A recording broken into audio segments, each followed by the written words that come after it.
muchísimas gracias al INEI y a don Aníbal Sánchez por esta invitación, por el honor de ser parte de este evento, de esta mesa, y por permitirme, por supuesto, compartir unos comentarios con ustedes. Muy honrado y sobre todo muy contento por las buenas noticias. Siempre que nos convoca el INEI es para darnos buenas noticias. Y esta vez yo creo que la noticia es especialmente buena. Yo me he preparado para hacer una presentación sobre los antecedentes de este trabajo. Y como no conocía en detalle el sistema que nos han presentado, voy a seguirme a lo que tenía preparado para que ustedes tengan un poco, como decía, los antecedentes de este último capítulo del trabajo del INEI. Y en relación con esos antecedentes yo tengo algunas sugerencias que hacer para mejorar un poquito las herramientas con que ya cuenta la institución. Y al final haré un breve comentario sobre el sistema propiamente dicho. Comienzo señalando lo siguiente. Hace algunos años nos reuníamos para decir que no teníamos información sólida que nos permitiera comprender el delito y diseñar estrategias de prevención y de persecución más eficaces de las que teníamos. De un tiempo a esta parte esto ya no es verdad. Y el responsable de que esto no sea verdad es principalmente el INEI. Porque a partir del año 2010 el INEI hizo un esfuerzo muy importante por llenar el vacío que teníamos en esta materia. Yo quiero hacer referencia a algunos de los esfuerzos que se han hecho que nos permiten hoy, ¿no es cierto?, que se nos presente este sistema integrado de estadísticas. El primer esfuerzo se inicia en 2010 con la encuesta de victimización, que es parte de una encuesta mayor que se llama la Encuesta Nacional de Programas Estratégicos, la ENAPRES, que tiene un módulo, ¿no es cierto?, dedicado a seguridad ciudadana. Esa encuesta se presenta en 2010 y todos los años hasta el 2015 imaginamos que a fin de año tendremos también los resultados consolidados para el 2016. O sea que tenemos una secuencia sostenida. Es una encuesta muy completa, ¿no es cierto?, con más de 30.000 personas encuestadas a nivel nacional a lo largo del año. Y es una herramienta, como digo, fundamental, que complementa, ¿no es cierto?, la información que tenemos a través de las denuncias que se presentan a la policía. Y por esta encuesta sabemos que los registros que maneja la policía son algo incompletos, porque solo el 15% de todos los delitos llegan a conocimiento de la policía, son denunciados ante la policía. Entonces, trabajar con el registro policial es fundamental y es lo que hace el sistema georreferenciado que se nos ha presentado hoy día, pero igual necesitamos, junto con ese sistema, tener unas encuestas que nos permitan cubrir a ese 85% del universo que no está cubierto por los registros de la policía, porque 85% de los delitos no son denunciados ante la policía. Entonces, esta es una herramienta muy importante que vamos a tener que mantener y fortalecer a futuro. Y hay dos cosas, y las hemos conversado con don Aníbal, que hay que fortalecer en este instrumento. Lo primero es que necesitamos hacer que esa encuesta, que es parte de una encuesta mayor, se convierta en una encuesta independiente y pueda ser enriquecida. Número uno. Y hay un modelo para hacerlo, ¿no es cierto?, que nos permitiría además poder comparar los resultados de las encuestas de victimización en Perú con las de otros países que adopten los parámetros de Naciones Unidas. Y ojalá que lo podamos hacer y ojalá que todos los países lo hagan para poder tener la capacidad de hacer un trabajo comparativo. Y en segundo lugar, llamar la atención sobre el hecho de que esa encuesta de victimización para Lima, por ejemplo, nos da resultados generales para toda la ciudad y divididos por regiones o por zonas de Lima. Pero necesitamos que esa encuesta arroje resultados por distrito, porque la unidad, digamos, política, a partir de la cual se organizan las respuestas en el ámbito de la seguridad ciudadana, son los distritos y las provincias, y no las zonas, ni la ciudad como un todo. Entonces, para tener indicadores que nos permitan evaluar las políticas públicas, necesitamos datos por distritos, y ese no es un problema del INEI, sino es un problema del MEF, que tiene que dar los recursos para que en Lima y el Callao, y por lo menos las grandes ciudades del interior del país como Arequipa y Trujillo, podamos medir, digamos, todos los indicadores que sirven a la encuesta de victimización por distritos. Y ojalá que el MEF pueda proporcionar estos recursos.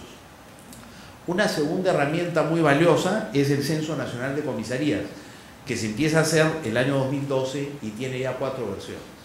Y esa es una herramienta muy poderosa porque nos permite tener el conocimiento de cómo están las comisarías, quiénes trabajan en ellas, cómo se distribuye el trabajo, con qué recursos cuentan, etcétera, etcétera, etcétera. Eso es muy importante.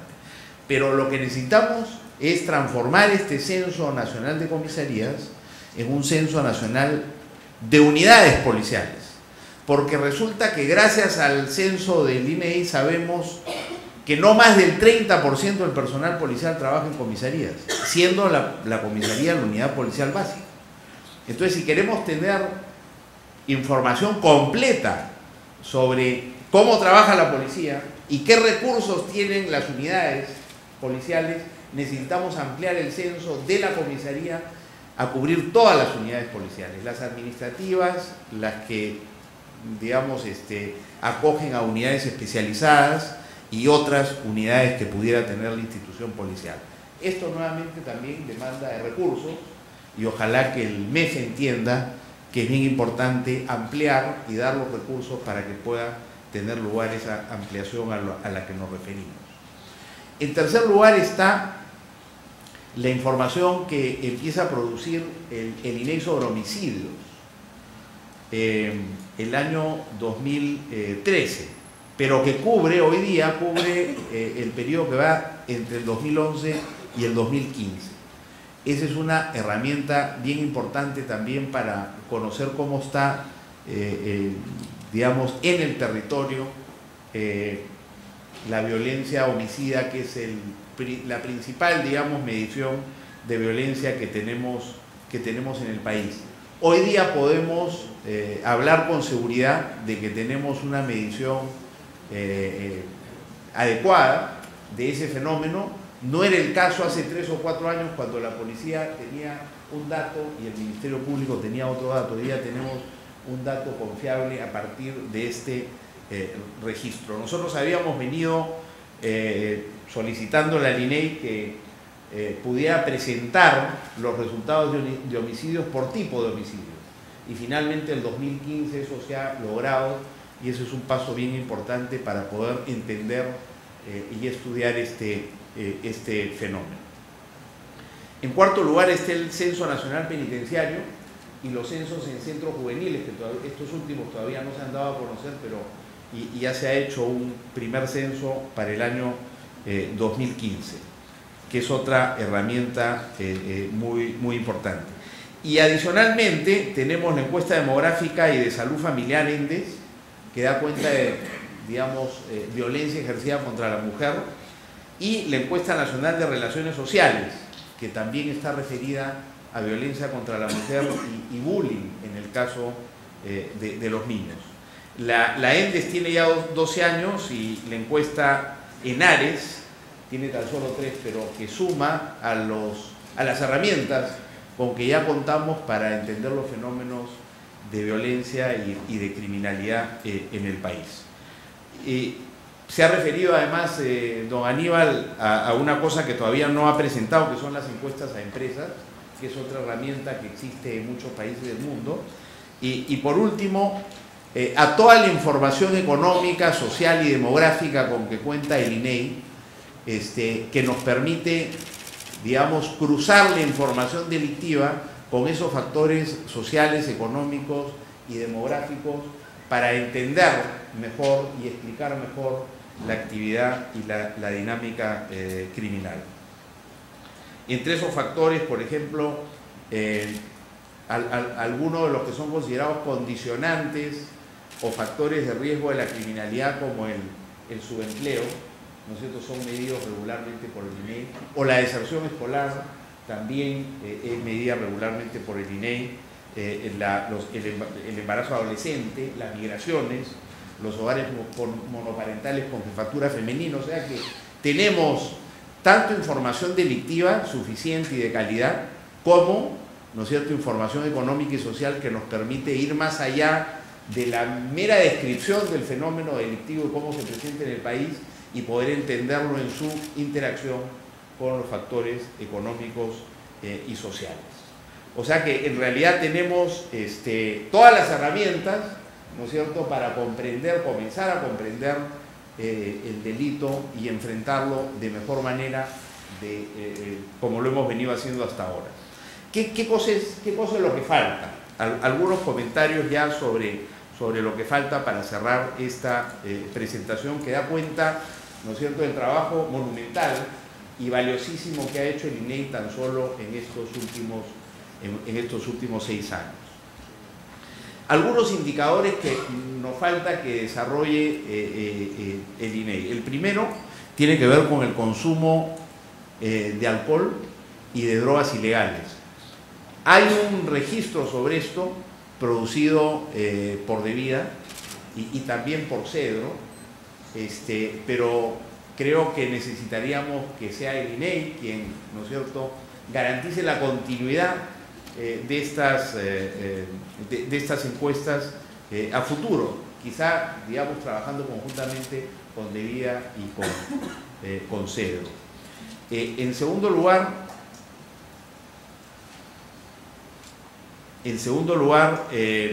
tenemos el tema de jóvenes y violencia juvenil.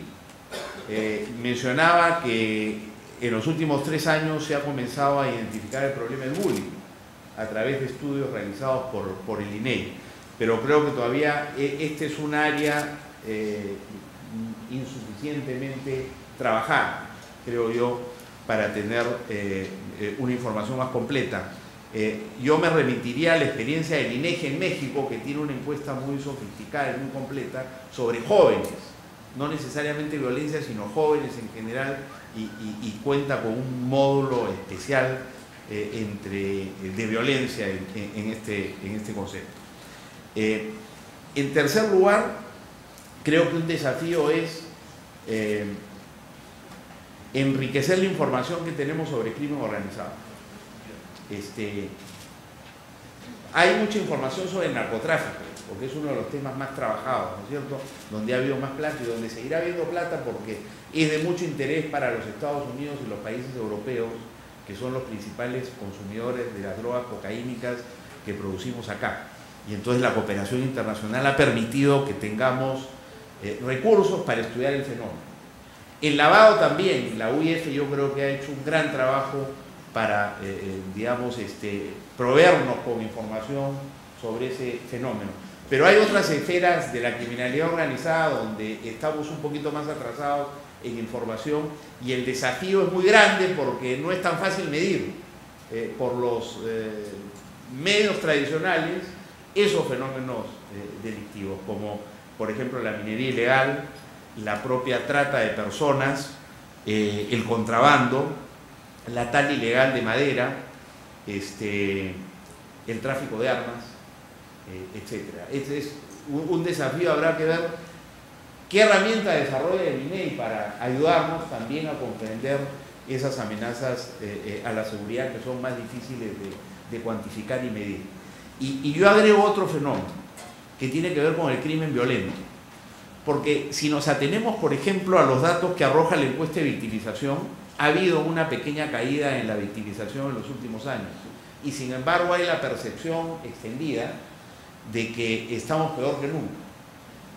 Y es probable que eso no tenga que ver con el hecho de que no es verdad que no estemos peor, sino que a pesar de que ha caído la victimización, probablemente los niveles de violencia asociada al delito se han incrementado.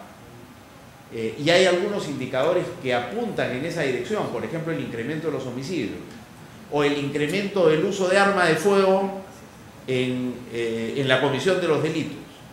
Pero necesitamos herramientas para medir crímenes violentos que no quedan tan fácilmente registrados como las extorsiones, por ejemplo, ¿no? Porque la gente, cuando se le pregunta en estas encuestas de victimización, si ha sido víctima de un delito, no consideran, muchas de ellas, que las extorsiones sean un delito, porque consideran que es una forma de protegerse, ¿no es cierto?, frente a la actividad criminal. Es una suerte de seguro informal que uno paga a un mafioso para evitar ser victimizado. Entonces, creo que ahí necesitamos herramientas más finas para medir ciertas modalidades de crimen violento, las extorsiones, por ejemplo, o el marcaje, etc. Entonces, creo que ahí hay otro desafío también, y lo dejamos sobre la mesa para que el INEI nos ayude a resolverlo. Todo esto, por supuesto, tiene que ir acompañado de dinero, y ojalá que el MEF pueda seguir proporcionando los recursos, porque la verdad que la iniciativa para involucrar al INEI en el esfuerzo de eliminar el déficit que teníamos en información delictiva es una iniciativa del MEF. No es una iniciativa, curiosamente, del Ministerio del Interior o del Ministerio de Justicia o del Ministerio Público. El Ministerio Público tiene su propio observatorio, ha hecho su propio esfuerzo de manera independiente. Pero digamos, quien nos ha ayudado más a llenar este vacío es el INEI, y la iniciativa viene del Ministerio de Economía y Finanzas, que claro, entiende que estamos gastando muchísimo en el tema de seguridad y los resultados no son muy buenos, o no tenemos las herramientas necesarias para medir los resultados, y por eso el desarrollo de estos instrumentos por parte del INEI. Como dos últimos desafíos, y con esto termino. A mí me llama la atención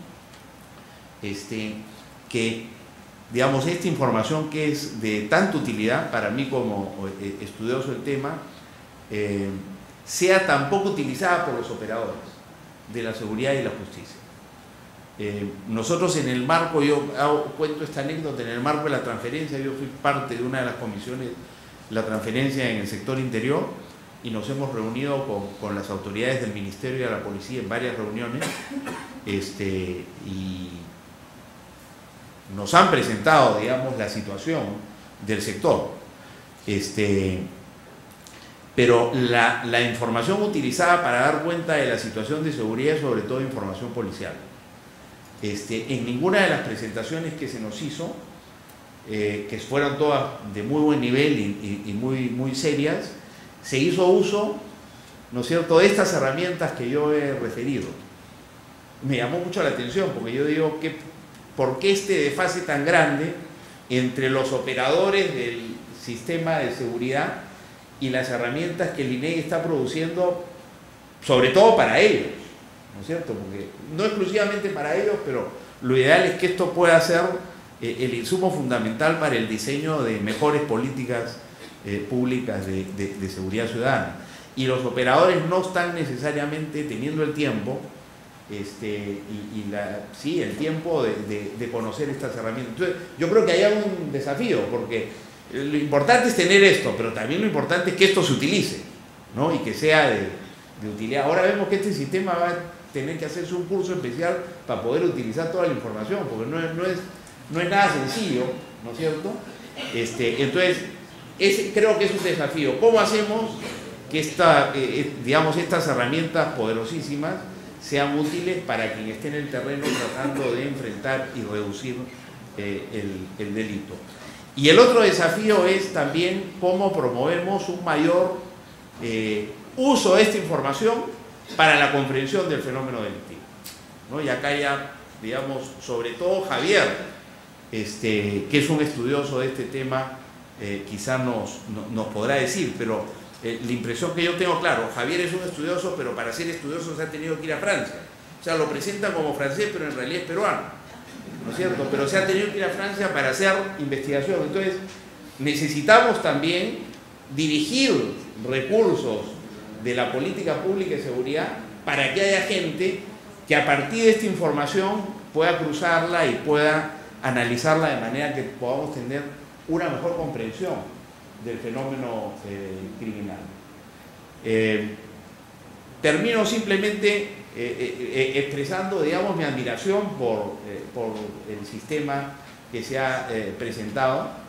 Como decía, no puedo hacer un comentario muy acabado porque no he tenido tiempo de mirar con detenimiento, pero vemos que el esfuerzo que se ha hecho es el de integrar toda la información que ha ido produciendo el INEI sobre este tema y la información que produce la policía, la fiscalía, el Poder Judicial y el INPE en una sola, digamos, en una sola herramienta para ponerla al alcance de todos. Me parece notable y yo creo que, digamos, constituye un hito en el esfuerzo de estos 6 años del INEI, el hecho de que toda esta información por primera vez esté georreferenciada, me parece que es notable, y va a permitir que cada comisario, cada jefe policial, cada fiscal o cada juez pueda, digamos, en su propio territorio tener al día la información que requiere para poder determinar dónde están ocurriendo los hechos delictivos y dónde debería estar, digamos, las prioridades de sus esfuerzos para enfrentar el crimen. Solo felicitar muchísimo a Aníbal y a su equipo por esto y, por supuesto, agradecerles mucho por este esfuerzo notable que han hecho. Muchas gracias.